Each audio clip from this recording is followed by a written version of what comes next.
Yevropa yoki Rossiyada, qo'shni davlatlarning ham ba'zilarida pulli yo'llar bor, lekin shahar tashqarisida, viloyatdan viloyatga yoki masalan Germaniyada avtoban bor, u ham shahar tashqarisida. Yaponiyada shahar ichida pulli yo'l bor ekan. Mana shu ko'rib turgan mostli yo'linglar mana naryogacha ketgan, butun shaharni aylanib o'rib olgan shahar ichida pulli yo'l bor. Ya'ni uyingizdan chiqasiz, 1 kilometr ham emas, yo'q yurasiz, srazi pulli yo'lga chiqib qolasiz. Bu yerda svetofor, razvorot yo'q. Radar ham yo'q, radar ham yo'q, bosib ketaverasiz. Nomeri qaranglar o'rtoqlar, 8 o'zi. Bundan oldin birni ko'rdik. U ham xuddi shunaqa Toyota eski mashinada. Bilmadim, bular nomeriga qiziqmas ekan.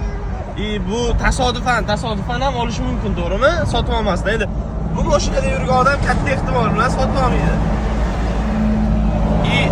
Tasodifan 1 yoki 8 gacha 9 ko'rdik, sotib olish mumkin ekan. Tasavvur qilinglar, Dubayda 7 nomeri $15 million sotiladi. Bu yerda mana brat prosta yuribdilar 8 da.